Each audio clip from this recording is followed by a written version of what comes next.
The first person that, I don't know, gave me the inner strength that I needed to overcome, or to be able to think about overcoming the tremendous odds that were against me, was my grandmother. She came from Wilmington, North Carolina, to see me at Yardville Prison. I was in that prison. I was put in a maximum security unit, in a cell with 2 guards in front of the cell 24 hours a day, and a cell between 2 gun towers that could train their guns directly on the cell. I was told that I was in the Yardville unit for women, even though I was the only woman, and they tried to keep me there for the rest of my life. My grandmother came to visit me there to tell me a dream. And she came with all of my family, and everybody was happy, and I'm like, what's happening with y'all? This, no, she had a dream. And I was like, okay. And so my grandmother's dream was that she was dressing me, that she was in an old house that she lived in when she lived in New York still, and she was putting clothes on me. I said, is that the dream? She said, that's the dream. And I said, well, was I little or big? She said, no, you were big. So I said, oh my God, the only time people dress anybody when they're grown is when they're dead. And so she said, no, I know what you're thinking, no. What this dream means is that you are going to leave this prison. I don't know when, but it's going to be much less time than you've already spent here. And, I didn't understand the dream, to be honest. It didn't make any sense to me. What does this have and wearing clothes have to do with getting out of prison? But my grandmother has always had dreams, and her dreams have always come true. I don't know how my mother walked her trouble down. I don't know how my father stood his ground. I don't know how my people survived slavery. I do remember, that's why I believe. I don't know why the rivers overflow their banks. I don't know why the snow falls and covers the ground. I don't know why the hurricane sweeps through the land every now and then. Standing in a rainstorm, I believe.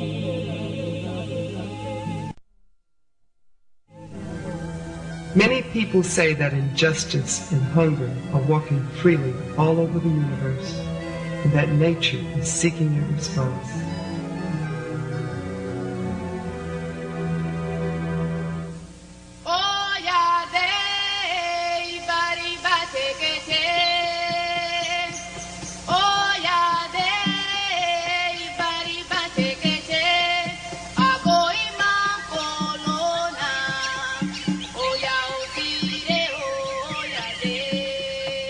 The moon and the sun once asked the earth, where are the women warriors? The earth responded, they have been scattered all over the world, but they can always be identified by the beauty in their eyes, which reflects the dignity and the greatness of the rainbow. Nevertheless, continued the earth, they suffer greatly, often much more than what is commonly endured by a human being. Why? Then the moon and the sun responded energetically. We have to look for them. We have to bring them together. Because it is only women warriors who know how to survive in the midst of so much suffering, struggling, struggling, struggling. I come from a tradition of women maroons, cimarrones, who didn't just try to escape from oppression, but were totally mind, body, spirit committed to resisting and committed to winning. Whether was Nanny in Jamaica, who fought against the enslavers, whether it was Harriet Tubman, who helped to free more than 700 slaves. I think I come from a very strong history, and I simply wanted to live on this planet and to continue that tradition and to try in my little way to make my ancestors proud.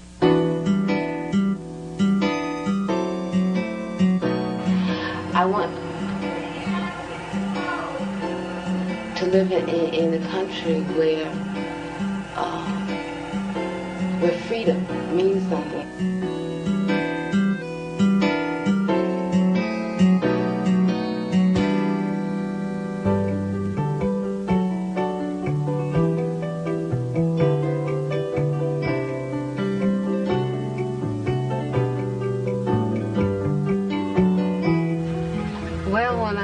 To Cuba, I really didn't know what to expect. I had these like crazy images, because even though I considered myself a socialist, I considered myself someone who really identified with the Cuban Revolution, I had been raised on a diet of anti-communism. And so I came here and I was like expecting, first of all, everybody to look like Fidel. I thought everybody was going to wear green fatigues and stuff. It was just like a crazy thing, and I thought people would be talking like the revolution. I just had these crazy stereotypes, and then when I came, it was like, wow, a whole new world. The first thing that hit me was, just how beautiful the nature is here.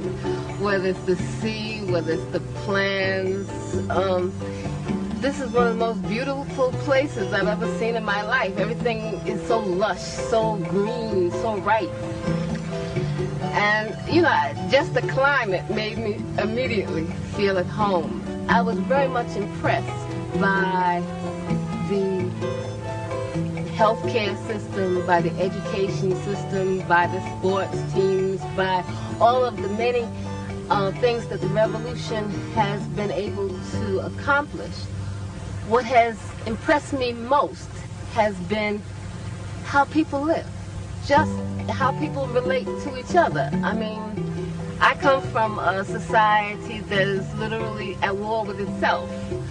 I didn't even know how to react to people when I came here. People would just come off the street and start talking to me, and I would immediately get paranoid. What do they want? It was very difficult for me to realize, somebody would say, what time is it? Or where did you buy that? Because Cubans will come up to you and just talk to you, whether you were in a store, on a line, and that was something very different, that human contact.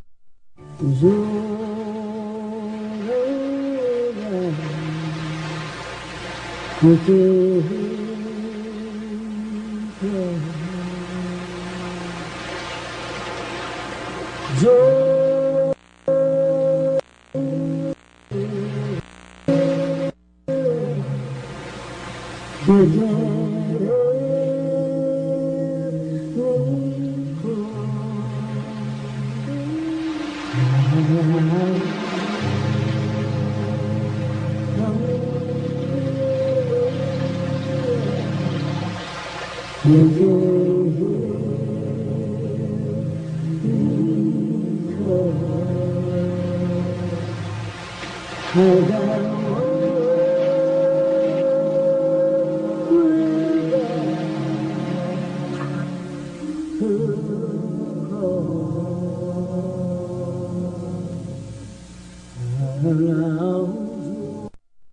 was born in 1947 in New York City.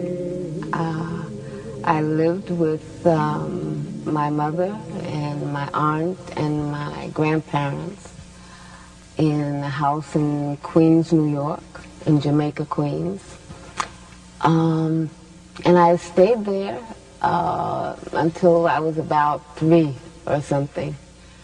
And I went with my grandparents to live in Wilmington, North Carolina. My grandparents decided to go back to Wilmington because Wilmington was their home. And because also they wanted to open up a small business. They had saved all their money hoping to go back to Wilmington, and they did go back, and they opened up a small business on the beach by the sea. They opened the business because at that time Wilmington was completely segregated. Well, the South was just totally segregated. It was apartheid.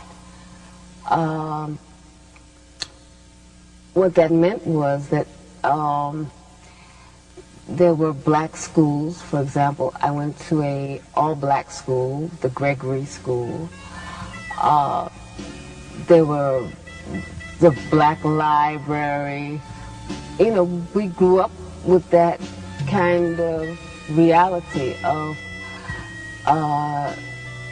not voluntarily living like that, not voluntarily accepting apartheid, but understanding that the price of stepping out or standing up alone could possibly be death. And from slavery, the idea of a political prisoner started. We were political prisoners brought here from Africa. We were political prisoners in it.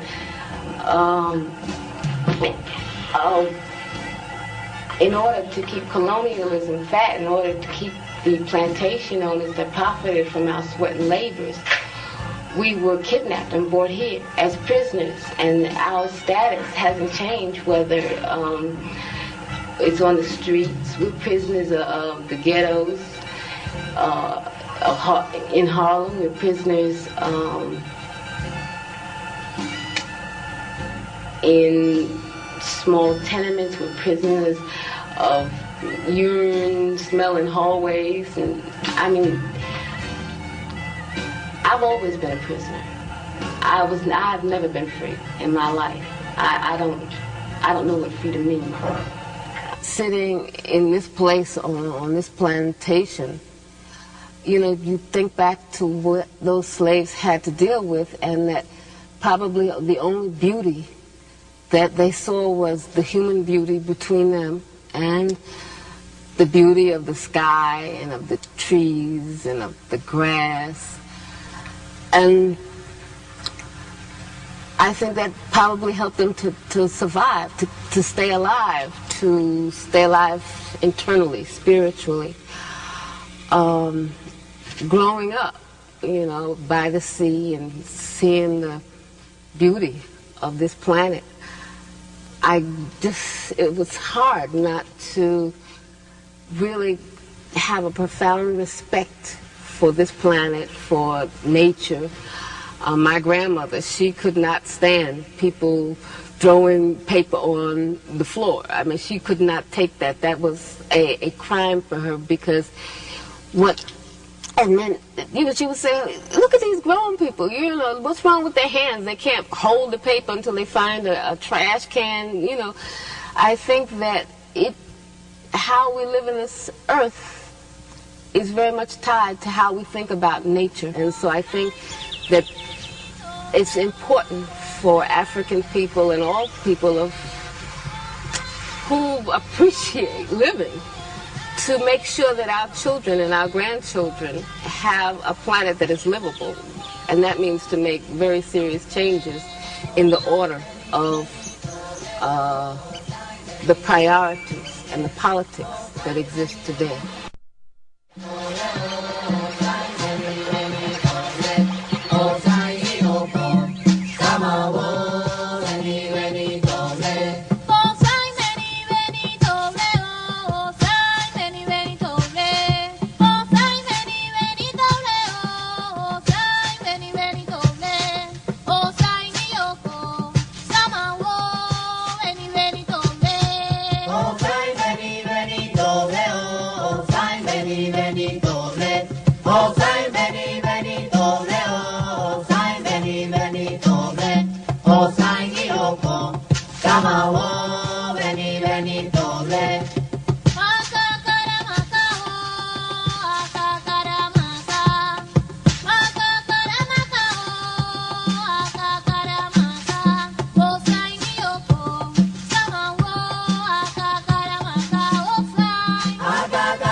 Being African is not a matter of race. It's a matter of a history, of a culture, of a struggle of a people. And the important thing is to be able to remember that, not to be disassociated from that, not to be torn from that, to carry that on into the future and to carry that on in changing the future.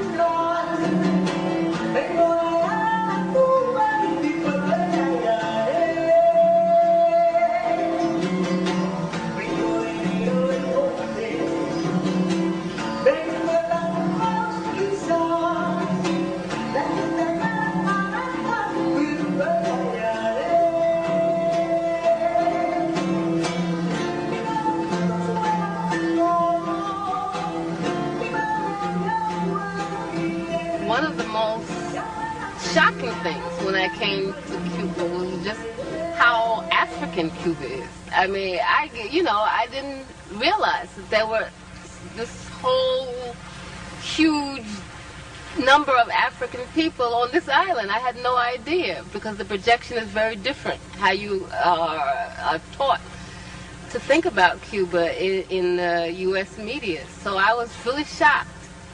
And then I began to be exposed to the culture, and the culture is so rich, whether it's in dance, whether it's music. It's so African. There's the rhythm, there's the drums, I began to be aware of just how much they had robbed us in the United States, because the slavery, the kind of slavery that existed here was terrible and equally as terrible in the United States, but people were able to keep their religions, their gods, their part piece of language. They were able to maintain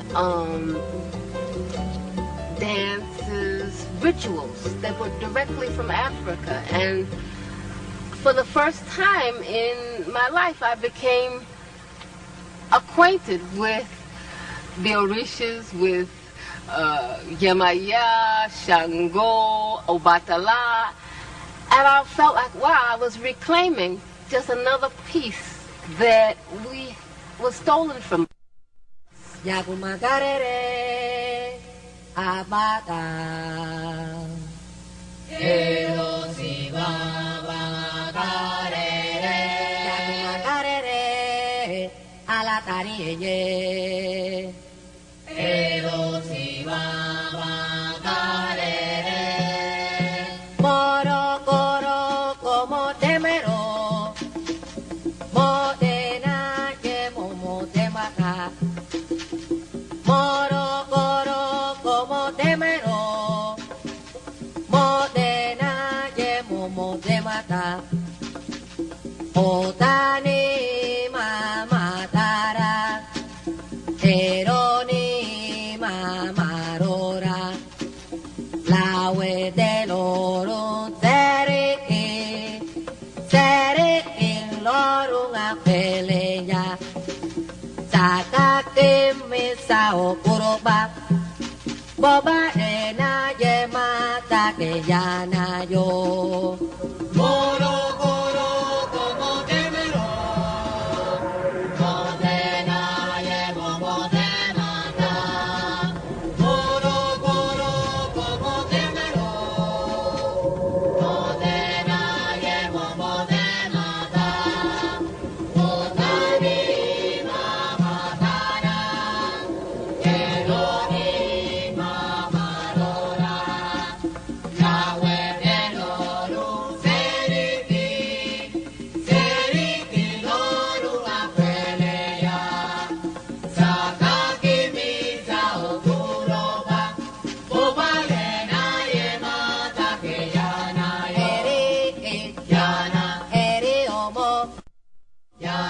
The Black Panther Party came under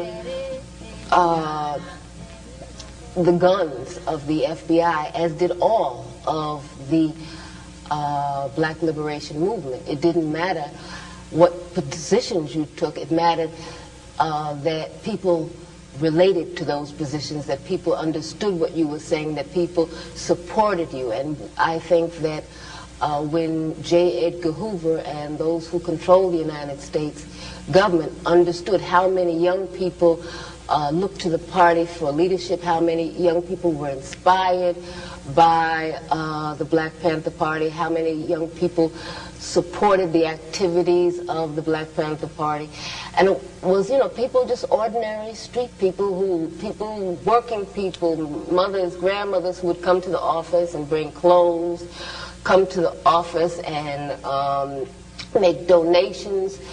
So the government just perceived us as a threat because they understood that we were serious, they understood we were telling the truth, and they understood also that we were becoming a much more sophisticated opposition. We were not just the piece of pie opposition, but that we wanted a real structural change in the United States. And so we took very clear positions.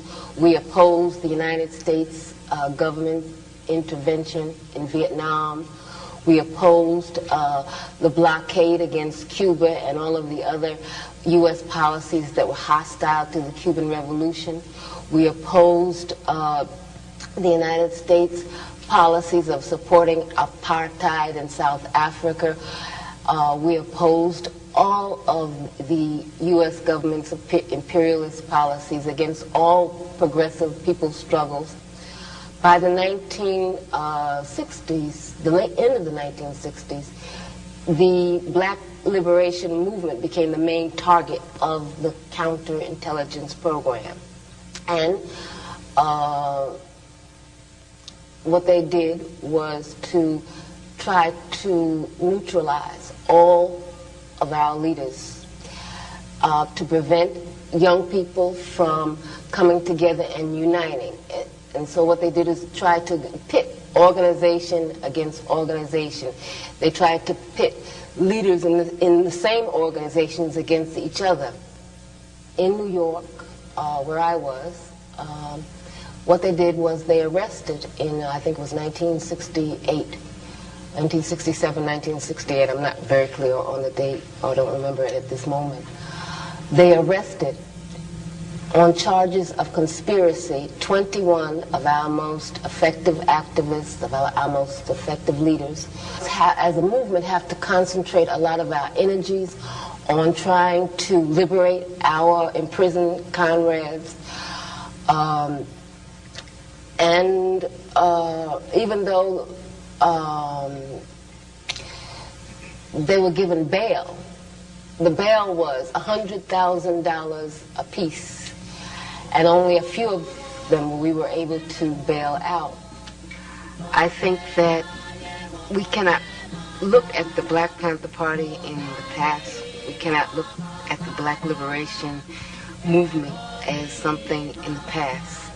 African people are still not free, and there are still many, many political prisoners in the United States. It is time for us to demand total, immediate amnesty for all political prisoners and prisoners of war. If we do not take ourselves seriously, if we do not take our movement seriously, then we will have to hang our heads in front of our ancestors. Baba Ochosi, ayelo da omolode. Ochosi, ayelo da omolode. Baba Ochosi, omayelo da omelamode. Ochosi, ayelo da omolode. Wole wole, ode mada, oge oge. Iwole, ode mada, oge oge. Wole wole.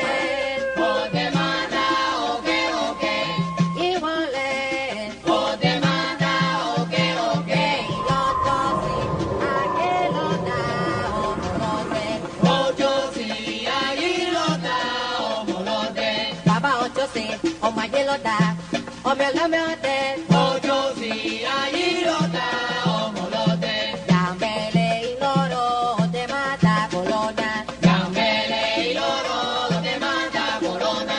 Yambele iloro, de mata bolona. Yambele iloro, de mata bolona. De pao de mata, Iwara, ayochoso de mata, Iwara, y de pao de mata, Iwara, ayochoso de mata, Iwara, ayochoso de mata, Iwara, y de pao de mata, Iwara, ayochoso de mata, Iwara, y de pao de mata, Iwara, ayochoso de mata, Iwara, y de pao de mata, Iwara, y de pao de mata, Iwara, ayochoso de mata, Iwara, y de pao. Where I was kept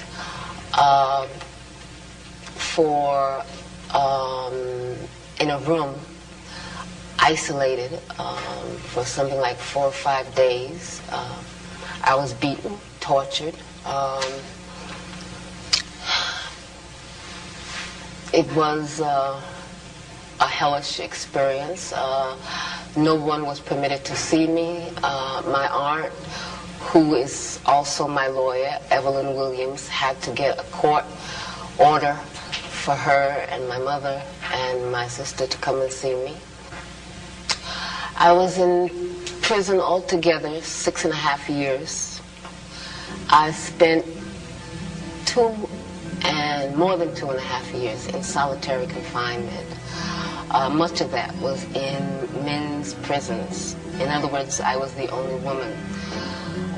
Even though they say that there are no political prisoners in the United States, I was kept in solitary confinement, kept in men's prisons because of my political beliefs. So you figure that one out. what it was prison. Prison was hell. It was a new kind of plantation. I feel like a maroon woman. I feel like an escaped slave, because what I saw in the United States in those prisons was slavery. It was black people with chains in cells. It was just poor people, you know, I mean, just stepped on and smashed. I'll never forget what I saw. I'll never forget what I've lived through. I'll never forget what my people have lived through.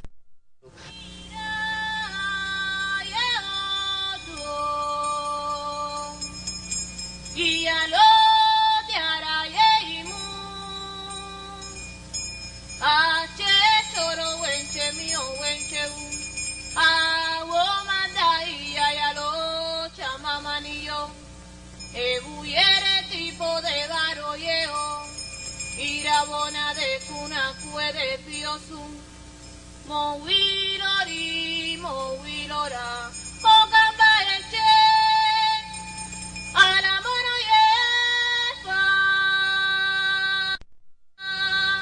We started to, I don't know, to feel tender toward each other. We started to feel an attraction, to feel like human beings again, I guess is the word for it. And the subject of sex came up, and we thought about it, and we talked about it. And it was really heavy. It was a heavy, heavy thing, because, you know, I didn't know how to feel. Because so much that was around us was like slavery, you know, I mean, it was like very clear they were out to wipe us out. And it was real. It wasn't any fantasy, wasn't any joke. They were out to take our heads. And, you know, I felt like a slave. I'm sure he must have felt just like a slave. And we said, well, how could we even think about bringing a child into this world? But then what other world is there to bring a child in? I mean, the world is a terrible place. And, you know, I thought about my mother, my grandmother, my great-great-great-grandmothers, and what they must have thought about as slaves, bringing life into this world. And, you know, we just decided that we were going to live, you know. We were going to live, we're going to struggle, and we're not going to kill our own hopes. We're not going to kill our own life. We're not going to kill our right to live. And so we just decided to be human beings, to be people. In spite of all the people that were trying to squash us down and all the forces that were trying to dehumanize us, we decided to be human.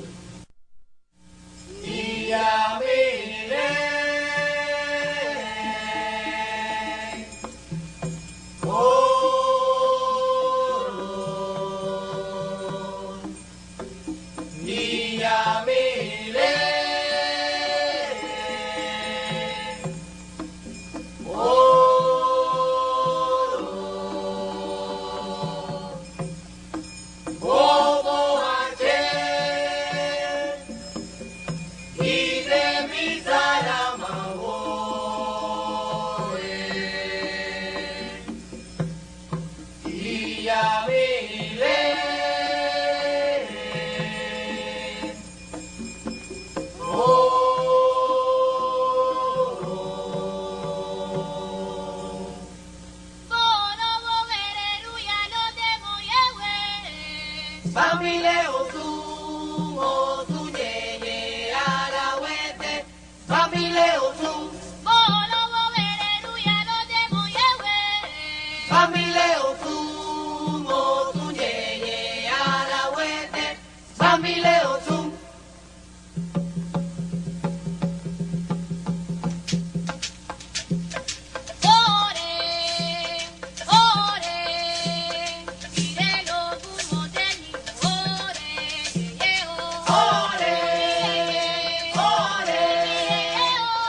The day before it was time to escape, I called my grandmother, and I couldn't call her, you know, and say, I'm getting ready to escape.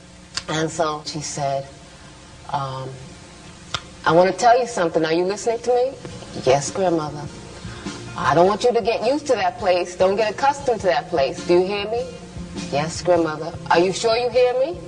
Yes, grandmother. I do not want you getting used to that place. Do you hear me? Yes, grandmother. And so when I hung up the phone, it was like a sign. It was like, you know, my grandmother knew. It was like everything was ready to go, and everything went fine.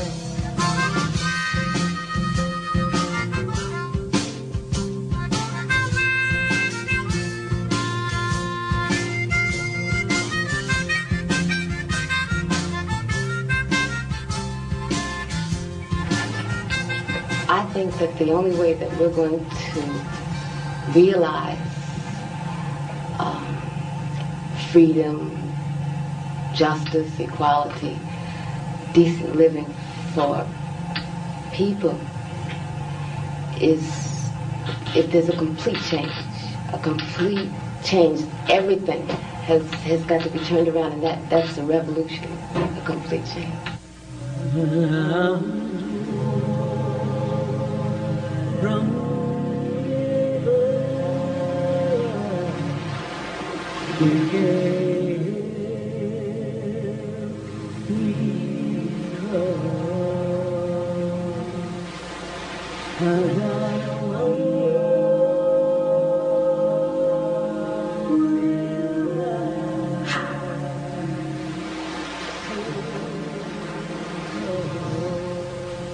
Separation has been very hard on my family. I'm sure in other eras, I don't know, you know, after slavery, people went around looking for their family, looking for the marks that they put on their children. So I'm sure there's a lot about my family's separation and the pain that, I don't know, whether it's in the coast of Africa or the coast of some island in the Caribbean or in the United States. Separation is a real part of being African in the Americas, being slaves or ex-slaves. In my own case, prison has meant separation, exile has meant separation, and well, I'm going to be real right now because I can't be any other way. Today, my mother died. And I didn't know if I could do this, but since I didn't have anything else to do, and I figured this was the best homage I could pay to my mother, is to try to carry on her tradition, what she passed down to me, what my grandmother passed down to her, and what their foremothers passed down to them. I hope that I can live up to my mother's example, and I hope I can live up to my ancestors' expectation of me, because I really believe that I have a duty to all those who have come before me, to all those who lie at the bottom of the ocean, to all those who lost their lives, whether it's in the cane fields or the cotton fields or, you know, hanging off some tree, to continue this struggle and to continue to love and to continue to believe and to continue to try to be human to be giving, to be loving.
Fight while others celebrate. It is only they who see the dreadful colors of suffering. It is only they who perceive where the intense splendor of victory is to be found. Because warrior women are the eyes of the rainbow, the eyes of the rainbow, the eyes of the rainbow.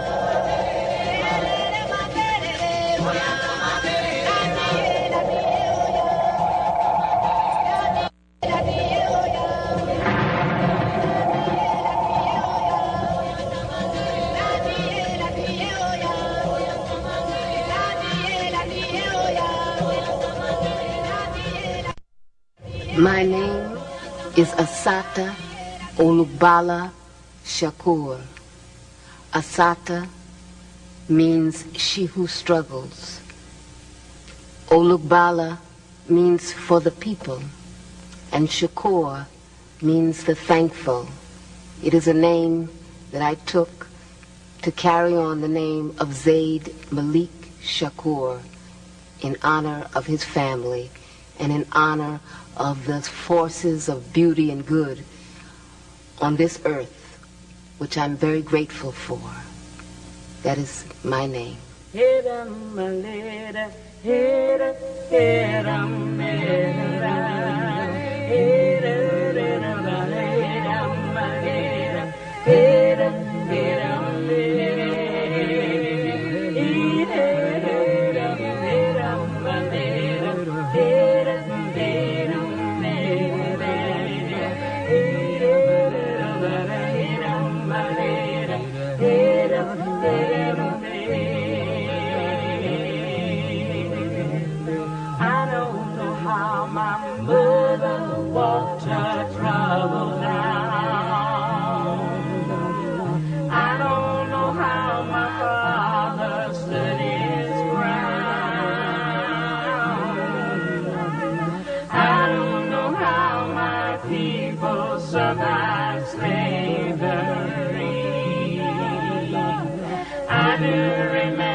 Snow falls and covers the ground. I don't know why the hurricane sweeps through the land every now and then. Standing in a rainstorm, I believe. I don't know why the angels woke me